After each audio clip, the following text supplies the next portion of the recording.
আসসালামু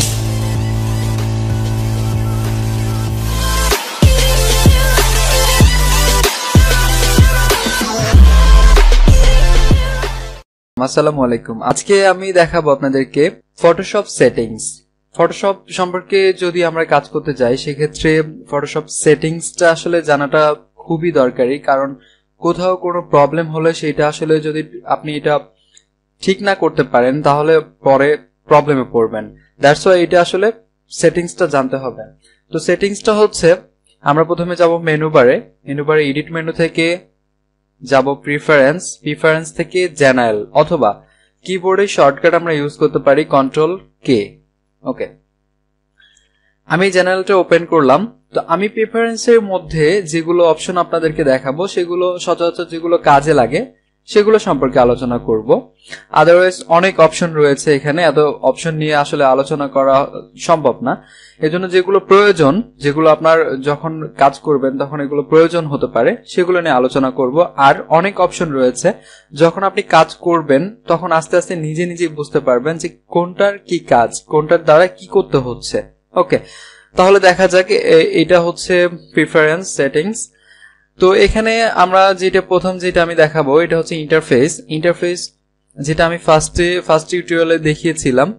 যেমন এটা হচ্ছে আপনার colour theme dark, light, bright. হ্যাঁ, এটা জাস্ট আপনি আপনার প্রয়োজন মতো এটা চেঞ্জ করতে পারবেন ভিউটা। ওকে, আমি ডিফল্ট অবস্থায় যেটা থাকে সেটা রাখলাম।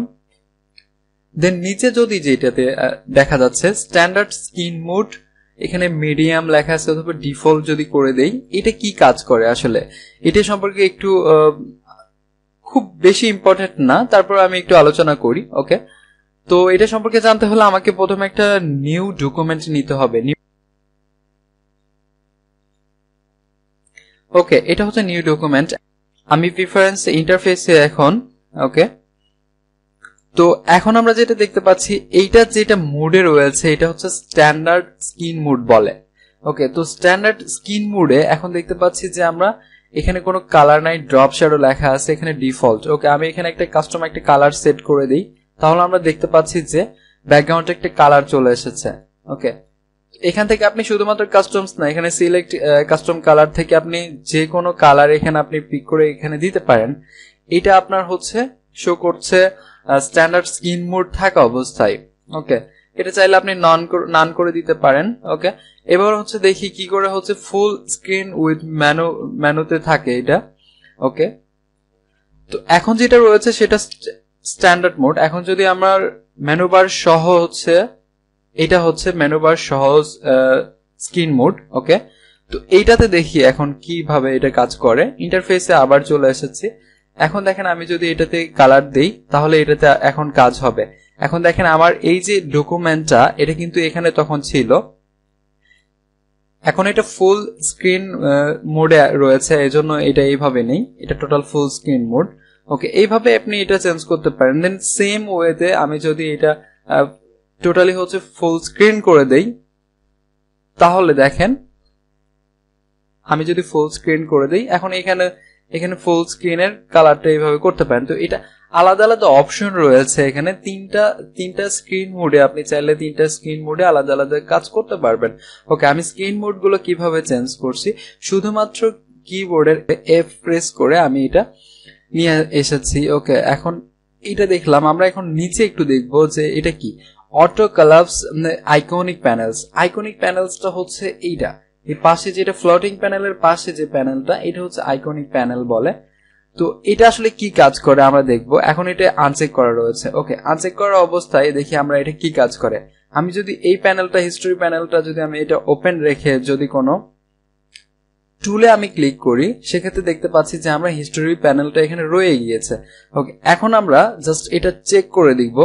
এটা আমি এখন চেক করে দিয়ে ওকে করলাম। এখন আমি এটা হিস্টোরিটা অন রেখে এখন যদি আমি কোনো এখানে টুল সিলেক্ট করি, তাহলে কিন্তু আমার এটা অটোমেটিকলি কিন্তু এটা ভিতরে চলে যাচ্ছে। ওকে, তো এটার কাজ জাস্ট এইটাই, আসলে এগুলো খুব একটা বেশি কাজে লাগে না। তারপর যেটা দেখতে পাচ্ছি যে ওপেন ডকুমেন্ট, আচ্ছা এটা একটু কাজে লাগে, এটা সম্পর্কে একটু বলতে হবে যে ওপেন ডকুমেন্টস অ্যাজ ট্যাবস এটা কি জিনিস। আচ্ছা, এটা এখন চেক করা রয়েছে। এখন চেক থাকা অবস্থায় আমি যখন একটা ওপেন ডকুমেন্ট যখন একটা ওপেন করব, তখন আমরা দেখতে পাচ্ছি যে এখানে একটা ডকুমেন্ট ছিল, এখানে আরেকটা ডকুমেন্ট ট্যাব আকারে চলে এসেছে।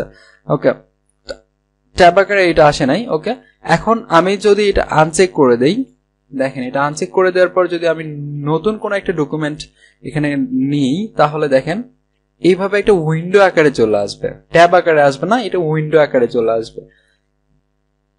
তো টোটাল এটার কাজটা হচ্ছে এটা, জাস্ট আপনার ইচ্ছা মতো এটা আপনি রাখতে পারেন, আর এগুলোর কাজ খুব একটা লাগবে না আপনার।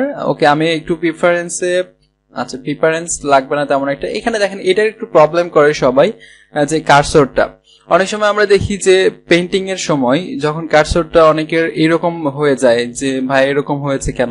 তো এটা হচ্ছে জাস্ট এখানকার কারণে যে এখানে অনেক সময় সেটিংসটা যখন চেঞ্জ হয়ে যায় তখন এরকম এখানে আইকনটা চেঞ্জ হয়ে যায়। হ্যাঁ, তখন আমরা অনেক সময় হয়তো বুঝতেও পারি না যে নিচে যে এটা কেন হয়েছে। ওকে, এই জন্য এটা আমি দেখালাম। ট্রান্সপারেন্সি কিছুটা দরকারি। দেখেন ট্রান্সপারেন্সি যে কেমন একটা ব্যাপার, আমি যদি আমার এটা রেড না, আমি যদি লাইট করে রাখি, দেখেন আমি এখন জাস্ট একটা নিউ ট্যাব ওপেন করে আমি এখান থেকে ট্রান্সপারেন্ট, এটা সম্পর্কে আমি অবশ্যই একটা টোটাল একটা ভিডিও বানাবো।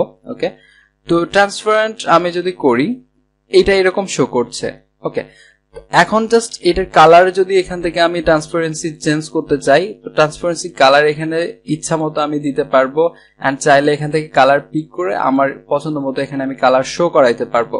ওকে, এন্ড ভিতরে যে গ্রিড গুলো রয়েছে সেই গ্রিড গুলো আমি চাইলে ছোট করতে পারবো, বড় করতে পারবো ইচ্ছা মতো। ওকে, আমি তাহলে আরেকটা নিউ ট্যাব নিই, দেখেন এটা কালারটা টোটালি চেঞ্জ হয়েছে। তো এটার কাজ হচ্ছে এরকম। এগুলো আসলে জাস্ট ফান, আসলে খুব একটা এগুলো কাজে লাগবে এমনটা না, তারপরও জেনে থাকা ভালো।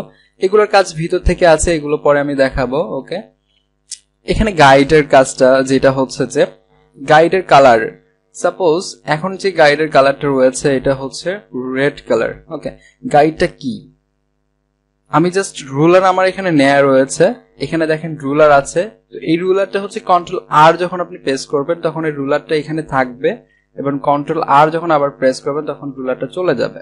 ওকে, তো রুলারটা আছে এখান থেকে। রুলার থেকে আমি যদি এখানে মাউস ড্র্যাগ করে এখানে টানি, দেখেন আমার এইটা হচ্ছে গাইড। তো এই গাইডের কালারটা হচ্ছে রেড কালার, এন্ড এখান থেকে আমি চাইলে এই গাইডের কালারটা আমি এখানে চেঞ্জ করতে পারি। দেখেন আমার গাইডের কালারটা চেঞ্জ হচ্ছে এখানে। ওকে, জাস্ট এটা ফান। তারপর যেটা রয়েছে যে উপরে যেটা ছিল যে রুলারের ভিতর যে পিক্সেল, ইঞ্চ, সেন্টিমিটার, মিটার, এগুলো চাইলে এখান থেকে আপনি চেঞ্জ করতে পারবেন, ইউনিট থেকে চেঞ্জ করতে পারবেন, অথবা এখান থেকে আপনি ডান বাটনে জাস্ট রুলার উপর ডান বাটনে ক্লিক করে এখান থেকে আপনি এগুলো চেঞ্জ করতে পারবেন। ওকে, সেম জিনিস আসলে অনেক জায়গা থেকে এটা করা যায় এগুলো। তো মোটামুটি এটার কাজ হচ্ছে এরকম। আরেকটা কাজ আছে যেটা হচ্ছে জেনারেলের ভিতর। জেনারেলের মধ্যে আমরা যেটা দেখতে পারি, সাপোজ এখন আমারটা যেটা রয়েছে, আমি যদি জাস্ট মাউসের যেটা কার্সর রয়েছে এটা আমি যদি এরকম আপ ডাউন করি তাহলে আমার এটা zoom in and zoom out হচ্ছে। ওকে, এটা কেন হচ্ছে? এটা হচ্ছে এটার কারণে যে জুম উইথ স্ক্রল হুইল, এটা জাস্ট আমি আনচেক করে দিই, তাহলে আমি যতই মাউসের কার্সরটা ঘুরাই না কেন তাহলে এটা কোনো কাজ করবে না। সেক্ষেত্রে আমাকে অন্য ওয়েতে আসলে করতে হবে। সেক্ষেত্রে আমাকে কন্ট্রোল প্লাস অথবা কন্ট্রোল মাইনাস দিয়ে এটা আসলে zoom in and zoom out করতে হবে। তো সেক্ষেত্রে আপনি আপনার যেটা পছন্দ সেই হিসাবে এটা আপনি চেক অথবা আনচেক করে রাখতে পারেন। তো টোটালি মোটামুটি হচ্ছে প্রিফারেন্সের ব্যাপারটা এরকম। এর থেকে খুব বেশি আসলে জানার খুব বেশি দরকার পড়বে না। আর বাকি যেগুলো অপশন রয়েছে এগুলো যখন আপনি কাজ অনেকগুলো করবেন তখন টোটাল ফটোশপ সম্পর্কে জানবেন, তখন ধীরে ধীরে বুঝতে পারবেন যে কোনটার কাজ আসলে কিভাবে হচ্ছে। অনেক কিছু আছে যেগুলো আগে আসলে দেখালে সেগুলো পরে প্রবলেম হয়। তো মোটামুটি এইটাই প্রিফারেন্স সেটিং এ ছিল। সবাই ভালো থাকবেন। For more updates, subscribe to our channel, click the show links and enjoy watching the videos.